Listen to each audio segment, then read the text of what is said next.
예, 말씀을 함께 나눌 수 있어서 참으로 반갑게 생각합니다. 오늘 함께 나눌 주제는 성경신학적 관점에서 본 로마서 새로운 접근이라고 그렇게 주제를 붙였습니다. 우선 하나님 말씀 보시겠습니다. 로마서 1장 2절 보시겠습니다. 우리 하나님의 말씀 로마서 1장 2절 말씀입니다. 여러분들 교환을 참조하셔도 됩니다. 로마서 1장 2절입니다. 찾으신 줄 알고 봉독드리겠습니다. 로마서 1장 2절 말씀입니다. 이 복음은 하나님이 선지자들을 통하여 그의 아들에 관하여 성경에 미리 약속하신 것이라. 그의 아들에 관하여 말하면 육신으로는 다윗의 혈통에서 나셨고 성결의 영으로는 죽은 자들 가운데서 부활하사 능력으로 하나님의 아들로 선포되셨으니 곧 우리 주 예수 그리스도시니라. 4절까지 우선 봉독 드렸습니다.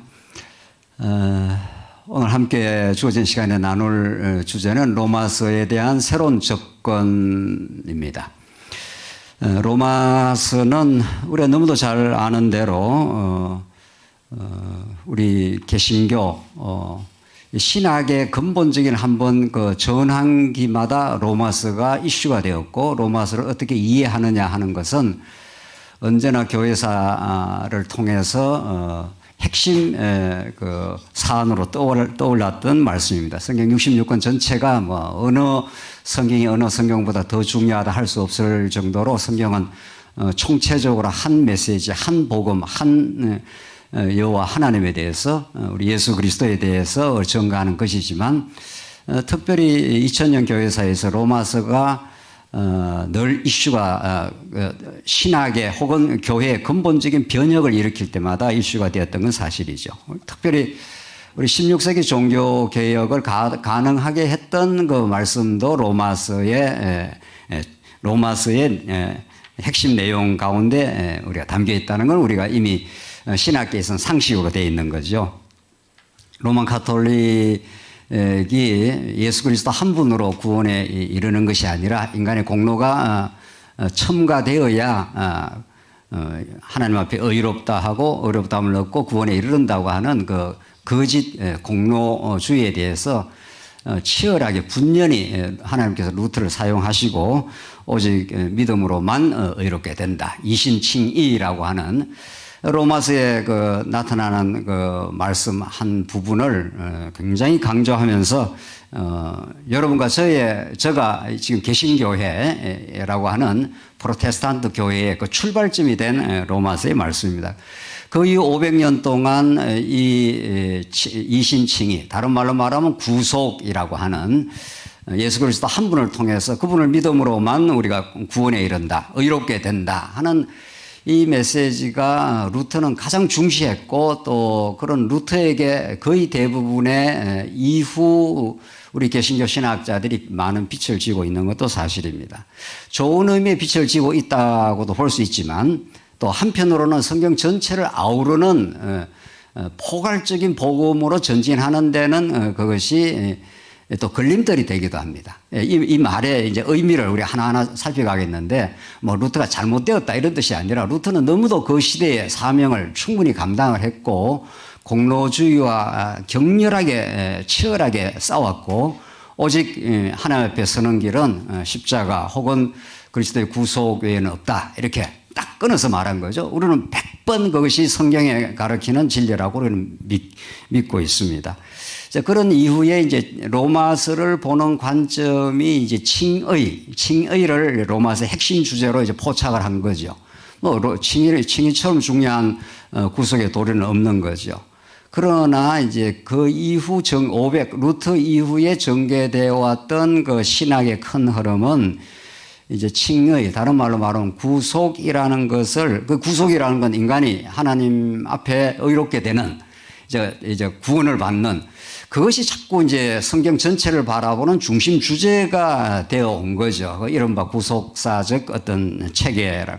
그건 굉장히 중요한 부분이긴 하지만은 과연 성경 전체가 창세부터 계시록까지 이르는 이걸 우리는 하나님의 자기 계시의 말씀이다. 이렇게 보는 거죠. 하나님 어떠신 분인가? 하나님 아담 타락 이후 모든 인류가 이제 죄악 가운데 빠져 있고 스스로는 하나님 어떠신 분인가 알 길도 없고 노력해서 알 수가 없습니다.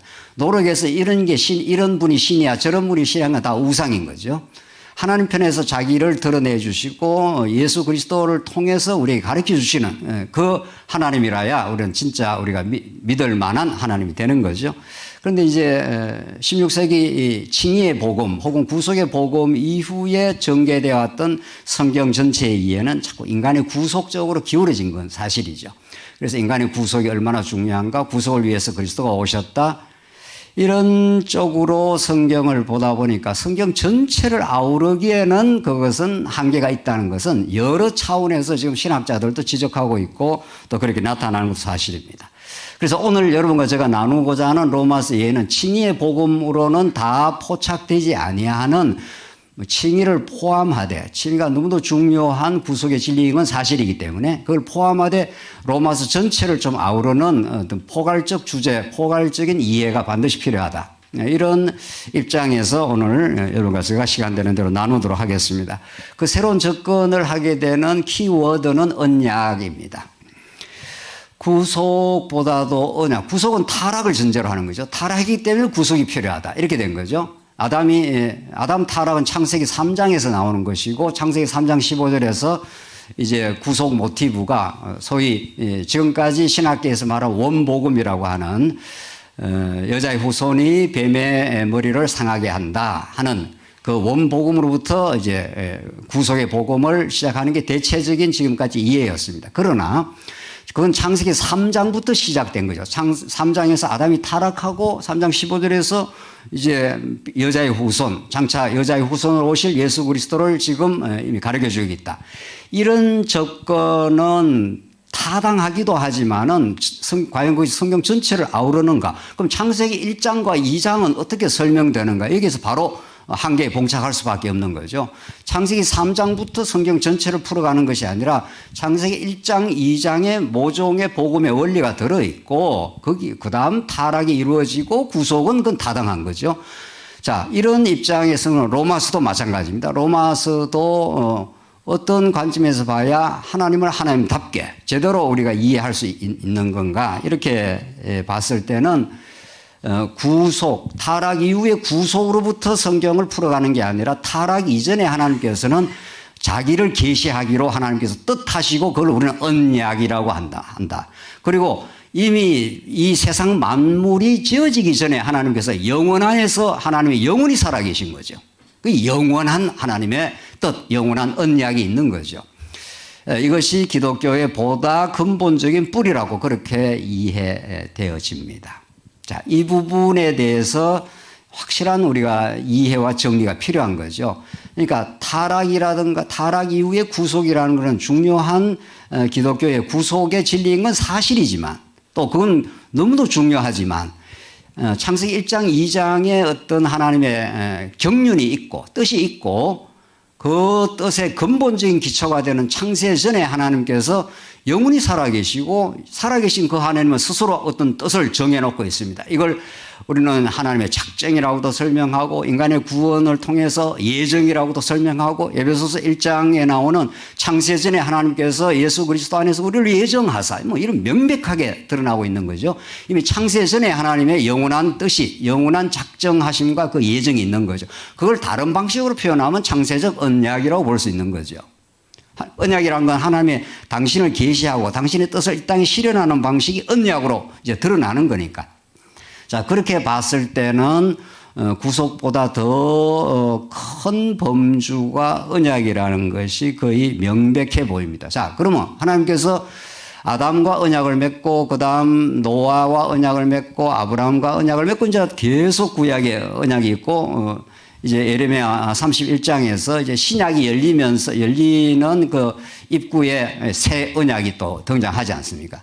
그러니까 지금 최근에 언약을 중시하는 학자들은 신학자들은 언약이 성경 전체를 아우르는 척추와도 같다. 여기에 대해서는 별 의견이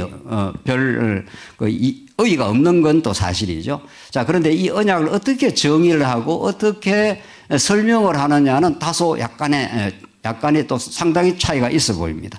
오늘 우리가 새로운 로마서에 대한 접근은 언약적 관점이 돼 그 언약의 내용은 하나님께서 애초에 하나님께서 아담과 언약을 맺을 때 어떤 내용을 가지고 아담과 언약을 맺었느냐. 이게 중요한 거예요. 우리는 좀 성경을 따라서 가려고 하는 것이 우리 모임의 특징이기도 하니까 어떤 뭐 신학자의 뭐 사상, 어떤 신학자의 주장을 우리가 여기서 밝히는 게 아니라 성경이 뭐라고 말하고 있는가. 이렇게 우리가 지금 따라가길 원하는 거죠. 그래서 오늘 첫 시간은 이 로마서를 접근하는 그 관점 정리를 어떻게 우리가 접근하는 것이 올바른 로마서에 대한 로마서야말로 2000년 교회사에서 획기적인 어떤 신학의 전환점, 교회의 새로운 개혁 이럴 때마다 등장한 것이 로마서죠. 루터가 로마서를 받고 또 그 이후에도 칼 바르트가 로마서를 보면서 새로운 신정통주의가 20세기에 나왔는데 그것은 로마서를 빗나간 거죠. 또 그러면 로마서를 어떻게 보는 것이 정당한 이해이고 우리는 올바르게 하나님을 알기를 원하고 올바른 성경의 깊이를 알기를 원하는데 자, 우리는 로마서를 바로 들어가기 전에 이런 거죠. 그래 지금 서론적으로 지금 잠깐 이야기를 나누었습니다만은 로마서는 이쯤 있는 거죠. 로마서는 신약에 이쯤 있습니다. 그리고 로마서를 바로 쑥 들어가게 되었을 때 물론 로마서도 차근차근 살펴가면은 로마서가 개진되고 있는 그 하나님 그분이 보내신 그 하나님의 아들 예수 그리스도에 대한 사건 뭐 이런 것들이 로마서에 잘 개진됩니다. 그래서 로마서 한 권은 사실은 66권 복음의 결정판이라고 보는 거죠.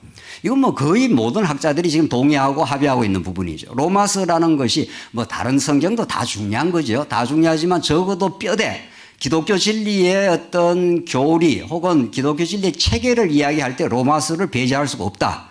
뭐 이런 것들은 거의 합의가 된 사항이죠. 그럼 로마서를 로마서답게 우리가 보려면은 우리가 믿건대 창세기부터 하나님께서 태초에 하나님께서 천지를 창조하시고 이 창세기인데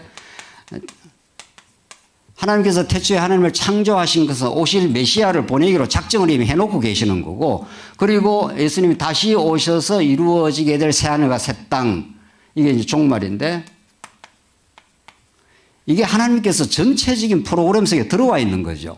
하나님이 어떤 역사를 진행하다가 이거 문제가 생기는구나. 다시 그 역사의 어떤 새로운 물꼬를 하나님이 그렇게 트신다면 하나님이 안 되는 거죠. 그렇죠.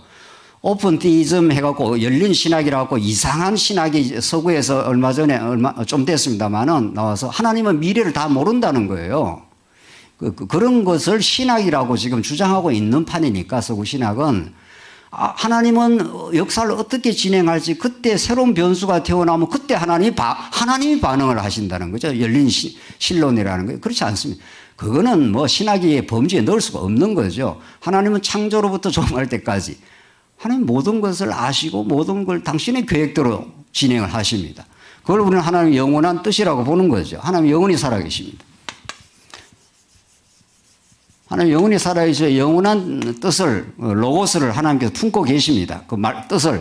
그래서 그 뜻이 이제 우리는 하나님 나라라고 보는 건데 하나님 나라를 통해서 하나님이 영원히 통치하시고 그의 뜻을 실현하는 가운데 십자가를 하나님께서 작정을 해 놓았다. 이렇게 보는 거죠. 이런 그 하나님의 거대한 플랜이 있습니다. 이걸 메타 내러티브가 있는 거죠. 하나님이 역사를 이렇게 전개하겠다는 거대한 하나님의 계획이 있고 그 계획을 이렇게 펼쳐져 가는 걸 우리는 역사라 한다는 거죠. 그러니까 하나님의 영원한 뜻과 역사는 분리할 수 없습니다. 이 땅에 일어나는 모든 역사, 그중에 예수 그리스도가 역사의 중심으로 오시는 것을 하나님 만세전에 이미 정해놓으신 거죠. 적어도 이런 기본 대전제를 받아들이지 않으면 신학을 한다 혹은 복음을 이해한다고 기본적으로 받아들일 수가 없겠죠. 적어도 거기에 대해서는 이제 다 동의를 하는 부분이죠. 하나님의 영원한 복음에 이제 물론 여러 가지 설명을 할 수 있습니다. 하나님이 뜻할 때 하나님의 복음의 뜻을 하나님이 가지고 계시고 굿뉴스니까 하나님이 살아계시고 우리 언약 백성들을 얼마나 사랑하신다는 것을 펼쳐 보여주는 거니까, 역사를 통해서. 그래서 하나님이 아담을 짓고 그 다음에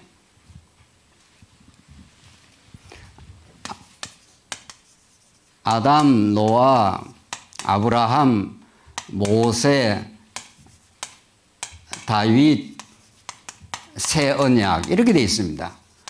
자, 기본적으로 오늘 로마서를 접근하는 것은 언약의 관점에서 이제 로마서 접근하겠다 하는 것이 기본 관점입니다. 이 관점에 대해서 동의를 할 수도 있고 안 할 수도 있는데, 자, 그러면 정말 이 관점에 다른 관점이 있으면 설명을 하면 되는 겁니다. 다른 관점으로 로마서를 본다면 그 설명이 성경 전체의 흐름에 적합한지 아닌지는 이제 자꾸 검증을 해가면 되는 거죠. 기본적으로 오늘 우리는 하나님의 영원한 뜻이 있고 영원한 언약이 있습니다. 영원한 언약이 있고, 그것을 역사 내에는 하나님께서 아담과 하나님께서 언약을 맺으시고 노아와 맺으시고 아브라함과 맺으시고 이렇게 하면서 하나님이 쾅쾅쾅쾅 이렇게 하나님이 당신의 언약을 성취해 가시는 거죠. 자, 우리가 이제 언약이라는 성경의 말은 계약과는 다른 거죠. 계약은 우리 세상사에서 나와 너의 관계에, 상대적 관계에서 계약을 맺고, 계약을 맺을 때는 상대방의 의사도 중요한 거죠. 얼마의 계약을 할까 하면 저쪽에서 어떤, 내면 그게 협상이라는 과정이 필요하고, 그렇게 해서 상호 조정 작업에 의해서 계약이 맺어집니다. 성경에서 말하는 베리트, 언약은 전혀 그렇지 않습니다. 하나님이 아브라함과, 더 근본적으로 아담과 계약을 맺은 적이 없습니다. 계약이라는 건 상대의 쌍무적인 거죠. 그러나 성경이 말하는 언약은 하나님께서 당신의 뜻을 아담에게 실현을 합니다. 그냥 작정하고 선언하는 겁니다. 나중에 보면. 아브라함이 언제 하나님께 찾아와서 이렇게 계약을 맺을까? 이렇게 한 적이 없죠. 전혀 없습니다. 그냥 오히려 하나님을 전혀 알지 못하는 아브라함에게 찾아가서 내가 지시할 땅으로 가라. 큰 민족을 이루어 주겠다. 이렇게 일방적인 언약입니다.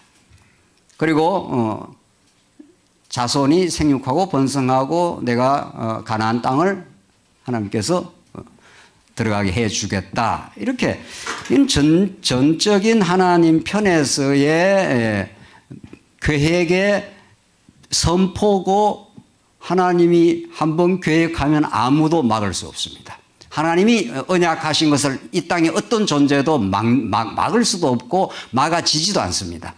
이게 성경이 말하는 구약, 신약이라고 하는, 우리 믿음의 선진들이 그렇게 성경을 또 하나님의 뜻 가운데 그렇게 정해놨어요. 옛 언약, 새 언약인 거죠. 하나님이 언약하시면 그 언약은 이 땅에 그대로 실현됩니다. 그 언약의 정점에 예수 그리스도 사건이 있는 거죠. 그래서 예수님 십자가 죽으시면서 모든 것을 다 이루었다 이렇게 되는 거죠. 다 이루었다라는 말이 성취했다는 거예요. 그 이미 예수님이 구약의 언약을 전제를 한 거죠. 자, 그래서 로마서를 우리가 이제 반학할 때 구약의 탄탄한 언약적 이해를 배경해서 예수 그리스도 사건이 이루어지고 사복음서가 그 예수 그리스도에 대한 언약대로 성취된 예수 그리스도 사건. 그 마태복음이 그런 거죠. 아브람과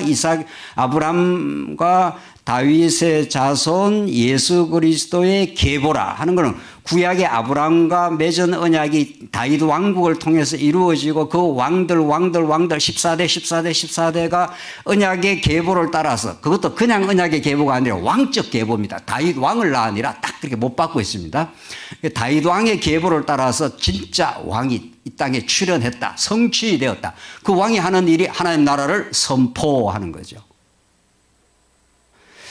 여기까지만 이해해도 우리는 신약의 어떤 본문, 신약의 사복음서를 이해하든 로마서를 이해하든 구약의 탄탄한 언약의 스토리, 언약하시면 하나님께서 이루어 가신다는 구약의 탄탄한 언약적 토대를 배경으로 해야 예수 그리스도가 이 땅에 오신 이유가 언약에 근거해서 지금 실현이 되는 거죠. 그래 예수님이 이 땅에 내가 회개하라. 천국이 가까이 왔느니라. 하나님 나라가 가까이 왔느니라. 마태복음은 천국으로 설명하고 마가 누가복음은 전부 하나님 나라로 설명하는데 개념은 똑같습니다. 그래서 예수님이 하나님 나라를 이 땅에 실현하러 오신 거죠. 자, 그러니까 예수님이 이 땅에 오신 것은 구약 언약의 성취인데, 자, 중요한 거는 오늘 다 할 수가 없고 오늘 로마서를 이제 새롭게 접근하려고 하는 거니까 하나님께서 아담과 언약을 맺는 거죠. 아담과 무슨 언약을 어떻게 맺었냐. 이게 전통적으로는 자꾸 행위 언약을 맺었다. 그런데 그렇지 않습니다. 그렇지 않다고 이제 보여지는 거죠. 행위 언약은 하나님께서 선악과를 자꾸 행위 언약이라고 해서 내가 따먹을 수도 있고 안 따먹을 수도 있고 뭐 이렇게 설명하는 거죠. 그게 첫 출발이 아니라 이미 그거는 창세기 2장에 나온 거예요. 창세기 1장에 이미 하나님께서 천지 만물을 지으시고 이렇게 되는 거죠. 천지 만물을 지으시고 자 이제 그 구약을 우리 개략적으로 설명을 하고 이제 둘째 시간에 이제 로마서 본문을 들어가는데 하나님이 6일 창조를 하셨습니다. 6일 창조의 클라이막스가 하나님이 6일째 있는 거죠. 그야말로. 첫째 날, 둘째 날, 셋째 날, 넷째 날, 다섯째 날 이렇게 하나님이 차근차근 순차적으로 당신의 영광을 드러내시고 첫째 날 하늘과 땅을 지으시고 땅이 혼돈하고 공허하며 흑암의 깊음이 있었더라. 거기에 하나님께서 빛이 있어라 하시매 하면서 장차 오실 영광이 하나님의 영광을 드러낼 예수 그리스도를 이제 이미 보여주시면서 차근차근 이루어지고 그 모든 창조는 무엇을 지향하고 있느냐. 이게 신학적으로 너무도 중요한 포인트죠. 도대체 하나님의 창조 6일을 이렇게 전개해 가는 것은 뭐를 지향하고 뭐를 목적하고 있느냐는 거죠. 자, 그러니까 창조 또 따로 공부하고 또 뭐 안식 따로 연구하고 또 뭐 타락과 구속 따로 연구하고 전부 이렇게 파편적으로 성경을 자꾸 이렇게 연구를 하게 되면은 하나님은 지금 어떤 전체 큰 그림을 그려가면서 당신이 어떤 분인가를 자꾸 이렇게 드러내시는데 목적이 있는 건데 이 신학자들이 창조가 중요해. 창조 신학이 중요해. 또 어떤 사람들은 구속이 중요하니까 구속 신학이 중요해. 이런 식으로 자꾸 창세기에 나오는 메시지들을 어떤 부분을 특정 부분을 자꾸 중시를 해갖고 그 부분만을 자꾸 따로 뗀다는 거예요. 그러면 뭐 성경은 너무도 방대하고 입체적이니까 어떤 하나의 주제를 가지고 나름대로 엮어가면 또 엮어집니다. 창조와 새 창조로 뭐 성경을 보는 게 그럴듯해. 또 타락 이후에 구속의 사건으로 성경을 보는 것도 또 나름대로 전개돼. 이렇게 되는 거죠. 그러나 그렇게 봐서 성경의 그 입체성, 성경의 그 하나님이 6일 창조를 하시고 당신이 무엇을 지향을 하고 있고 뭘 통해서 하나님이 자기 계시를 하고 있는가 이런 부분에 대해서 종합적 이해가 필요한 거죠. 오늘 로마서는 그렇게 우리가 접근을 해 가려고 하는 겁니다. 그러기 위해서 언약의 내용을 우리가 좀 잘 이해를 할 필요가 있다. 하나님께서 언약을 어떻게 맺는가 하면 6일 창조하고 아담과 언약을 맺었다는 거죠. 무슨 언약을? 하나님께서 6일 창조를 하시고 아담에게 창세기 26절, 27절에서 아담을 자기 형상으로 짓습니다. 그렇잖아요. 그 자기 형상이라는 게 뭐 지금까지 학자들이 최근에는 좀 많이 바뀌었습니다만은 아담의 어떤 인간성, 아담의 어떤 본성 이런 정도로 아담 인간의 내면에 뭐 어떤 의와 뭐 어떤 뭐 진실성 또 서구 신학자들은 아담의 어떤 지성, 아퀴나스 같은 사람들 그런 식으로 자꾸 아담에게 있는 내적인 어떤 본성, 내적인 본질을 자꾸 설명해요. 그렇지 않습니다. 최근에 또 구약학자들이 많이 밝혀진 바도 있지만 6일 창조는 하나님이 6일 첫째 날부터 6일까지 전개해가는 그 모든 창조의 여정은 하나님이 무엇을 의미하고 있습니다. 뭐를?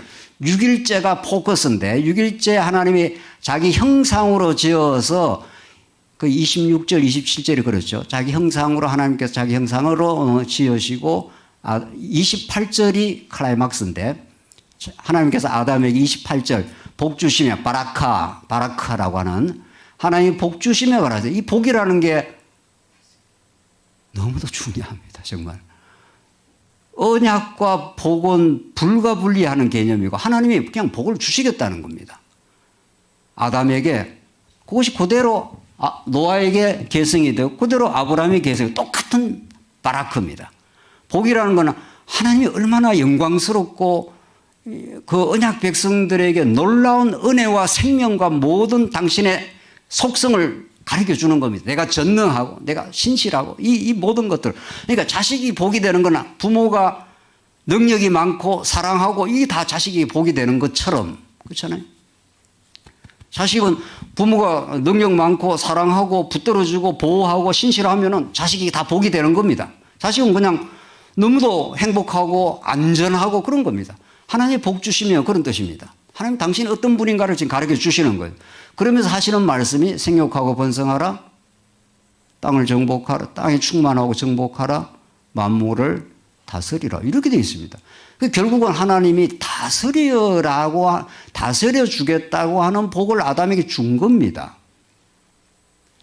이거는 뭐 이렇게 빼도 박도 못합니다. 성경이 그렇게 정언을 하고 있기 때문에. 그래서 창세기 1장 28절을 전통적인 학자들이 자꾸 문화명령이라, 화란 신학자 클라스 스킬드라는 사람이 그 문화에 대해서, 기독교 문화에 대해서 관심을 가지다 그걸 문화명령이라 해가지고 지금 한국교회 많은 개혁신학자들, 지금 또 기독교 세계관을 말하는 사람들 문화명령을 무비판적으로 받아들였습니다. 그렇지 않습니다. 문화명령하고 복하고 어울리지 않습니다. 그럼 뭐 생육하고 번성하는 게 뭐 애를 많이 낳으라는 이야기인지, 땅을 정복하라는 게 뭐 이 땅에 땅을 많이 사라는 이야기인지, 그거 안 맞습니다. 이 밸런스가 맞질 않습니다. 그런데 그 좀 유명한 신학자가 한번 그렇게 말해놓고 나니까 그 이후 학자들이 뭐 그게 맞는가 보다 하고 그렇게 무비판적 수용을 한 거죠. 그러나 이것은 생육하고 번성하고 땅을 정복하고 만물을 다스리라고 되지 않습니까? 아담에게. 이 첫 아담에게 하신 이 말씀은 마지막 아담 예수 그리스도, 우리는 성경의 핵심 주제가 예수는 그리스도이다이시니까 모든 이 성경이 내게 대하여 증거하는 것이라. 그러니까 첫 아담에게 하나님께 다스리라 했으니까 진짜 다스릴 예수 그리스도가 하나님 나라의 주체자, 왕으로 오십니다. 예수 그리스도가 만왕의 왕으로 오실 것을 첫 아담에게 이미 하나님께서, 그래서 로마서의 표현대로 아담은 오실 자의 뭐라고 되어 있습니까? 표상이라. 딱 그렇게. 로마서가 딱 바울이 그걸 규정을 합니다. 자, 그렇게 해서 이 창세기 1장 28절의 중요성이 있고, 사실은 조금 더 확대하면 오늘 이 내용을 다 설명할 수가 없습니다. 창세기 1장 28절 앞뒤로 창세기 1장부터 3장이 성경을 보는 굉장히 중요한 복음의 원령이 들어있다는 것이 대체적인 학자들의 지금 합의된 내용입니다. 창세기 1장부터 3장까지가 거기에 전개되는 내러티브, 거기에 전개되는 그 어떤 스토리가 하나의 구조를 가지고 있다는 거죠. 구조성을. 그 내용을 잘 살피면 그것이 이스라엘 역사에 그대로 반영이 되고 예수 그리스도 사건에서 이루어지고 신약의 성령이 오셔서 교회에 그대로 실현이 되고 새하늘과 새 땅에서 이루어진다. 자, 우리가 오늘 그 이야기를 다 할 수가 없습니다만은 아담에게 하신 이 복은 노아에게도 똑같이 바라크, 노아에게도 복 주시며 아브라함에게도 복 주시며 똑같습니다. 복 계속 나가죠. 예수님 안에서 사도 바울이 에베소서에서 하늘에 신령한 복으로 복 주시되 이렇게 되어 있습니다. 자, 그렇게 되어 있어서 이 창세기 1장부터 3장의 메시지는 아까 전에 제가 말씀드리다가 창조를 하나님께서 이렇게 6일 창조의 광활한 창조를 깔아놓은 것은 여섯째 날 아담에게 복 주시기 위한 배경 스토리입니다. 착착 지금 해서 뭐를? 아담이 이 천하 만물을 다스리는 하나님 나라를 이 땅에 실현하기 위한 준비 작업이요 배경을 하나님이 깔으시면서 아담을 통해서 하나님 나라를 이 땅에 실현하겠다 이런 뜻이고, 아담은 타락함으로 실패하지만은 진짜 마지막 아담 예수 그리스도가 이 땅에 하나님 나라를 실현해 가심으로 하나님이 얼마나 영광스러운가, 그분이 얼마나 능력이 많은가, 그분이 예수 안에서 보여주신 하나님의 영광과 그 살아계심과 그 은혜가 얼마나 큰가, 이걸 하나님이 나라라는 방편을 통해서, 핵심 방편을 통해서 하나님이 보여주시겠다 이런 뜻입니다. 이렇게 이 언약의 내용이, 그러니까 이 언약이 가장 중요한 건데, 그럼 언약의 내용이 뭐냐 하면 그것이 이제 하나님 나라라는 거죠. 그러니까 노아에게 그게 이어지고 아브라함에게는 이 구약에서 하나님 나라는 이스라엘 나라입니다.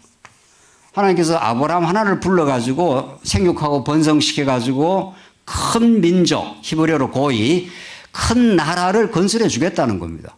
아브라함이 무슨 능력이 많아서 이스라엘 나라를 건설하는 게 아니지 않습니까? 오히려 자식 하나를 제대로 못 낳았습니다. 하나님께서 오히려 아들 하나 낳을 수 없는 상황까지 몰아가시고 하나님의 능력으로 이삭을 낳게 하죠. 그래서 아브라함이 이삭을 낳고 이삭이 야곱을 낳고 이 마태복음의 계보는 하나님이 구약의 그 신실한 언약의 성취 사건을 마태복음 구약 역사 전체를 압축판으로 이렇게 설명을 해주고 있습니다.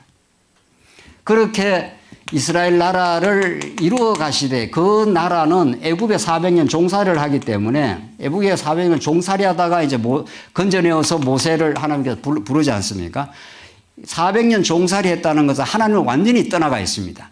완전히 타락했다 이런 뜻입니다. 영적으로 말하면 완전히 죄와 허물로 죽었던 그들이죠. 그래서 건져내기 때문에 이들을 구속을 해내야 됩니다. 이들을 거룩한 백성을 만드는 게 율법입니다. 그래서 창세기 1장 28절이 너무도 중요하지만 또 하나 중요한 우리 구약의 요절을 우리가 잡으라면은 출애굽기 19장 5절로 6절에 나오는 너는 내 소유, 내 거룩한 백성, 내 제사장 나라를 만들어 주겠다. 구약의 하나님 나라는 이스라엘 나라는 모세 시대 때 제사장 나라라는 이 핵심 개념이 딱 등장을 합니다. 그러니까 이것도 나라 아닙니까? 제사장 나라. 여기는 이스라엘 나라. 여기는 모형적인 나라이기 때문에 이스라엘 나라고. 이게 신령한 의미는 이게 하나님 나라인 거죠. 그래서 이스라엘 나라는 제사장 나라의 정체성을 갖고 있습니다. 이게 하나님이 모세를 통해 주신 말씀이에요. 제사장 나라는 하나님이 통치를 하긴 하는데 구약의 제사 제도를 통해서 하나님이 통치를 하겠다 이런 뜻입니다. 그러니까 이스라엘 백성들은 제사가 없는 이스라엘 나라를 상상할 수가 없습니다. 그 제사는 어디서 이루어집니까? 성막을 통해서 광야때는 솔로몬 당시에는 성전을 통해서 그러니까 성전 없는 이스라엘 나라를 우리는 상상할 수가 없습니다.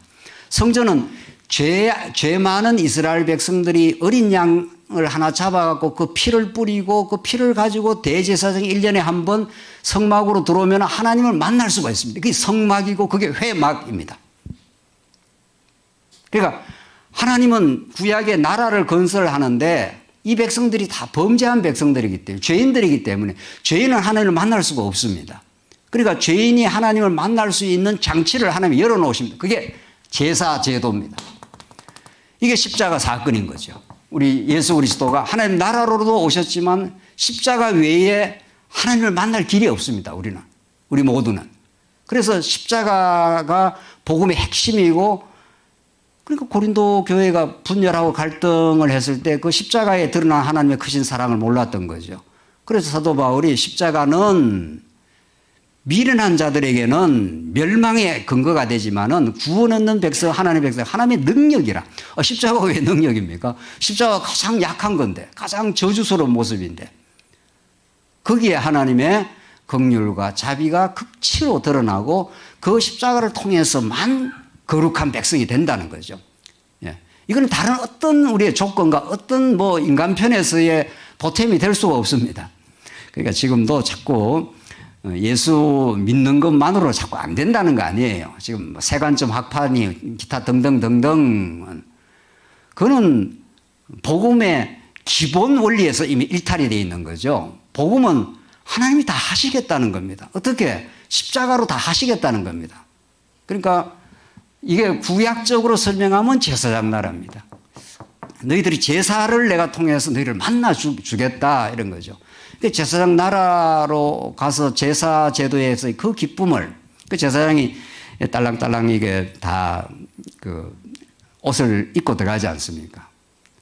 그 양을 한 마리 잡는 게 그 보통 일이 아니랍니다. 그 양을 진짜로 소 한 마리 잡아본 사람들, 그 구약의 제사를 재현했던 어떤 목사님의 이야기를 들으니까 소가 그냥 안 죽는답니다. 이 제사를 드리는데 소가 얼마나 덩치가 큽니까? 그걸 죽여서 가죽을 벗겨서 각을 떠서 마디마디를 다 잘라서 그걸 속죄수 위에 불을 태우는 게 번제인데 레위기서가 너무 실감납니다. 예수님이 그렇게 처참하게 십자가에서 가시면류관 쓰시고 허리에 창 받으시고 그렇게 이루 말할 수 없는 잔인한 방식입니다. 그렇게 하나님께서 농도짙은 제물의 방식으로 너희를 거룩한 백성 만들어주겠다는 게 레위기서. 그 레위기서는 너무도 지루한 책으로 우리가 많이 봤지 않습니까? 레위기서 있으면 건너뛰어야 되죠. 네. 그렇지 않습니다. 레위기서에 나오는 그 많은 제사 제물의 방식은 가장 하나님의 극진하신 사랑과 그의 거룩하심을 우리에게 보여주시는, 거룩하게 만들어주시는 복음의 정수입니다. 정말. 자, 이게 제사장 나라입니다. 이런 복음의 구약적인 하나님의 언약의 나라는 하나님 나라를 특징으로 하되, 구약은 이스라엘 백성들이 다 범죄이기 때문에 제사장 나라의 방식으로 하나님께서 당신의 은혜와 살아계심과 그걸 보여주시겠다 하신 하나님은 이제 그 모든 것을 새 언약의 성취로 오신 예수 그리스도 안에서 지금 하나님이 보여주시겠다, 그런 뜻이죠. 이 배경 속에 사복음서가 전개되고 사도 바울은 이 구약의 율법, 구약의 언약적 율법을 훤히 꿰뚫고 있는 사람입니다. 사도 바울이 어떤 사람입니까? 사도 바울은 구약을 달달 다 외운 사람입니다. 가말리엘 문화에서 율법 학자 중에 율법 학자이기 때문에 구약의 모든 언약의 말씀, 구약의 율법을 훤히 꿰뚫고 있다가 자기가 그 율법을 지키는 줄 알고 착각을 했다가 다메섹 도상에서 예수를 만나고 나니까 이 모든 구약의 율법과 제사가 예수 한 분에서 다 성취됐구나, 십자가로. 예수 한 분 믿음으로 하나님 나라 백성이 될 수 있구나. 이걸 바울이 전율하듯이 깨달은 것이 다메섹 도상에서 거꾸러진 사건이고, 그 이후로부터 바울은 내가 십자가만을 전하겠다, 그리스도 외에 내가 전가하지 않겠다, 그렇게 된 겁니다. 다 구약의 율법을 다 성취했기 때문에 그 성취된 예수 그리스도 안에서 그 은혜를 깨닫게 되면 우리는 율법을 하나하나 지키는 게 아니라, 그 율법은, 사랑은 율법의 완성이니까 그의 새 언약의 영이 우리 안에 찾아오셔서 우리로 하여금 그렇게 사랑의 삶을 살아가도록 인도를 해 가시는 것이 성령이 하나님께서 하시는 일이라는 거죠. 자, 그래서 신약은, 자, 이게 이제 정리하자면 오늘 첫 시간, 구약을 이렇게 하나님 나라에 관한 언약을 하나님께서 아담에게 하시고 노아에게도, 아브라함에게는 구약에는 이스라엘 나라니까 이스라엘 나라를 건설해 주겠다고 하시고, 예수님이 오셔서 가장 처음 말씀하신 게 회개하라, 하나님 나라가 가까이 왔다. 이렇게 예수님이 그렇게 말씀을 하시는 겁니다. 그러니까 신약은 하나님 나라의 복음인 거죠. 신약이 아니라 신구약이 다 똑같은데, 구약이 하나님 나라에 관한 언약이고 하나님 나라에 관한 하나님 나라에 대한 성취 사건이니까, 한번 그 마가복음 누가복음 두 번째고 인용해 놓은 누가복음 4장 43절 보시다. 예수께서 이르시되 내가 다른 동네들에서도 하나님 나라 복음을 전하여야 하리니 나는 이 일을 위해 보내심을 받았노라. 이게 예수님의 정언입니다. 예수님 스스로가 어느 뭐 유명한 신학자가 성경을 하나님 나라 복음으로 봐야 된다 이렇게 말씀한 게 아니고, 우리가 너무도 목숨 다해 따라가는, 정말 우리가 이것이 진짜 복음이라고 믿는 이 하나님 나라에 관한 복음을 통해서 하나님이 어떤 분인가를 도대체 얼마나 영광스럽고, 그분의 하나님 나라는 건 가장 핵심 개념은 통치니까 당신이 영원히 이 세상 만사를, 그 가운데 우리 교회를, 그의 그리스도의 몸된 교회를 머리가 되어서 우리를 지금 통치하고 다스려 주겠다, 이런 뜻이죠. 그게 하나님 나라의 복음이니까. 자, 두 번째 아들의 복음이라는 정언이 있습니다. 자, 아들의 복음이라는 건 하나님 나라 복음, 이게 이제 로마서로 들어가는 건데, 이제 오늘 요거만 하고 저 시간 정리하십시다. 아들의 복음이라는 것을, 아들이라는 것은 신학적으로 하나님의 아들, 예수님이 하나님의 아들 예수 그리스도, 주는 그리스도시요 살아계신 하나님의 뭐라고 하죠? 아들. 이 아들이라는 것은 신학적으로 너무도 풍부하고, 이걸 빼고 우리가 신약을 설명할 수가 없습니다. 이걸 빼고. 로마서 1장, 우리 처음 읽었는 거 한번 보시죠. 1장 2절입니다. 이 복음은 하나님이 선지자들을 통하여 뭐라고 되어 있습니까? 그의 아들에 관하여 성경에 미리 약속하신 것이라. 언약하신 것이라. 자, 그러니까 지금 사도 바울이 이 구약을 훤히 알고 있는데, 구약 전체는 선지자들을 통해서 그의 아들에 관하여 이렇게 말하는 거죠. 그 구약 전부의 언약의 내용이 그의 아들에 관하여 지금 정언을 하고 있는 것이라는 거예요. 이걸 히브리서로 한번 가봅시다. 히브리서 기자가 누구인지는 아직은 미상입니다. 아마 바울이 했다는 학자들도 있고 아니다 하는 학자들이 그건 뭐 그리 중요하지 않습니다. 자, 그렇다면 사도 바울이 가장 많이 편지를 썼고 그리고 히브리서가 있는 건데 이것이 일관성이 있는지 없는지를 한번 확인해 보면 됩니다. 우리는 일관성이 없다면 이게 성령 하나님의 감동으로 기록된 게 아닌 거죠. 히브리서 1장 1절로 3절 그거 읽고 오늘 첫 시간 정리하겠습니다. 옛적에 선지자들을 통하여 여러 부분과 여러 모양으로 우리 조상들에게 말씀하신 하나님이 이 모든 날 마지막에는 뭐라고 했습니까? 아들을 통하여 이렇게 되어 있습니다. 자, 그러니까 이 아들이라는 것은 유교에서 말하는 아버지 아들, 뭐 아버지가 낳은 아들 이런 식의 아들이 아닌 거죠. 그건 뭐 우리가 이미 알고 있는 거죠. 성경 신약에서 아들 하는 것은 아버지로부터 모든 대권을 상속받는 사람입니다. 그러니까 아버지를 그대로 보여주는 분이죠. 하나님을 그대로 보여주는 분입니다. 그러니까 그가 바로 나중에 하나님이죠. 나의 주, 나의 하나님이 되는 거죠. 요한복음에는 그 아들 예수 그리스도가. 그러니까 아들이라는 방편을 하나님이 쓰시는 건데 아들은 아버지를 그대로 빼다 박지 않습니까? 우리 아들도 저를 안 닮은 줄 아는데 좀 크면서 이상하게 닮더라고요. 크면서 이게 하는 행태든 또 뭐 문제가 많은 거든 뭐 문제가 있든 어쨌든 말이죠. 이 아들은 아버지를 닮습니다. 이게 우리가 일반 계시에서 우리 가족 관계 뭐 이런 것도 다 하나님을 알게 하는 하나의 방편이라는 거죠. 성경에서 아들, 예수 그리스도를 하나님의 아들이라고 했을 때 이건 너무도 심대한 복음적인 의미가 있는 거죠. 아들 방식이 아니고 아버지를 알 수 없다. 이런 뜻이란 말이죠. 그래서 하나님의 아들이라는 방식을 쓰는데 히브리서 기자는 선지자를 통해서 여러 부분과 여러 모양으로 자손 언약으로 땅 언약으로 통치 언약으로 구약은 착착착 그렇게 이 아담에게 하신 자손 땅 통치가 구약이 착착 이루어집니다. 70명 들어가서 나올 때 장정만 60만 되구나 자손 번창했지요. 가나안 땅 정복하지요. 그다음에 다윗을 통해서 그 나라를 통치하죠. 착착 자손 땅 통치 이게 구약에서 전체를 관통하는 메시지입니다.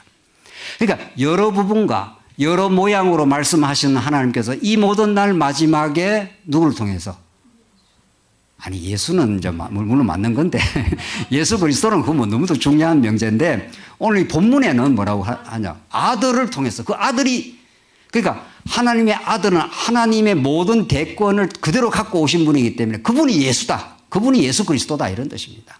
예수 그리스도라는 것은 구약적 범주인 거죠. 구약은 선지자, 왕, 제사장 이게 삼직이니까 그걸 모두 통합하신 분이 예수님이니까 이게 그리스도라 기름 부음 받은 자 이런 뜻이니까 그러니까 기름 부음 받은 자의 그리스도로 설명해도 되고 그것도 너무 중요한 범주고 그걸로 해도 되고 성경은 그걸 신약 성경은 그걸 더 압축해 버린 거죠.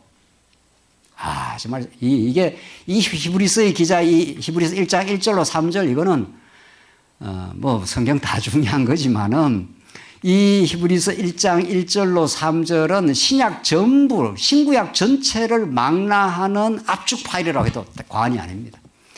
그러니까 여러 부분과 여러 모양으로 우리 조상들에게 말씀하신 하나님이 이 모든 날 마지막에 아들을 통하여 말씀해요. 아들을 통해서 말씀. 아들이라는 그 프리즘을 통해서만 하나님이 어떤 분인가 드러난다는 거예요. 아들의 생명이 우리의 생명이 된 거죠. 아들을 통해서 우리가 입양이 되는 거죠. 아들들이 되는 거죠. 우리도. 아들의 생명이 없으면 아버지를 알 길이 없는 거죠. 그래서 성경은 어떤 세상의 지식, 어떤 경험으로 성경을 접근할 수가 없습니다. 아들이라는 그 유일한 채널을 통해서 아버지의 길로 다가갈 수가 있는 거죠. 그러니까 나를 본 자는 아버지를 받느니라 이렇게 말하는 거죠. 그래서 요한복음은 전부 아들 이야기입니다. 자, 조금 더 설명하면은 이 성경이 이 아들을 만유의 상속자로 세우시고 뭐 어마어마한 이야기를 지금 히브리서가 하는 거죠. 아들은 아버지의 모든 것을 물려받는 상속 개념이라는 거예요. 그로 말미암아 모든 세계를 지으셨느니라. 예수님이 창조의 중보직을 하고 있고, 이는 하나님의 영광의 광채시요 그 본체의 형상이라. 하나님의 영광이 대단하신 분인데, 능력이 대단한 분인데 그 영광을 이렇게 드러내는 분이 아들이라는 거예요. 그리고 그 본체의 형상이라. 하나님은 아무도 본 자가 없지 않습니까? 보면 죽습니다, 우리 죄인이. 그런데 그걸 형상으로, 예수로 지금 보여주겠다, 이런 거죠. 그의 능력의 말씀으로 만물을 붙드시며 죄를 정결케 하시는 일을 하시면, 죄를 정결케 하는 일도 그 아들을 통해서만 된다는 거예요. 그 히브리서가 제사 제도를 많이 강조하는 것 같지만 히브리서의 대전제는 아들입니다. 로마서의 대전제도 아들입니다. 그렇게 우리는 성경에 있는 그대로 봐야 되니까 자꾸 로마서를 칭의해 복음이다, 죄에서 우리를 의롭게 해준다, 그건 뭐 중요한 내용이죠. 그럼 로마서는 앞부분에서 그렇게 말하지 않습니다. 먼저 아들이 어떤 분인가, 아들을 통해서 드러나시는 하나님의 영광, 그의 살아계심, 그의 위대한 속성, 그의 신실하심, 그의 자비로우심, 이게 아들을 통해서 쾅쾅 영광의 광채로 드러난 거니까. 이런 신학적 집중도가 필요합니다. 우리는 예수 그리스도가 성경의 중심 주제라고 믿습니다.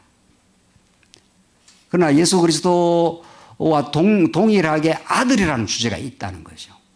아들의 방식으로 하나님이 보여주시고 그걸 예수 그리스도를 드러내시고 그걸 통해서 언약의 하나님 여호와 하나님의 그 위대함을 드러내시겠다, 이런 거죠.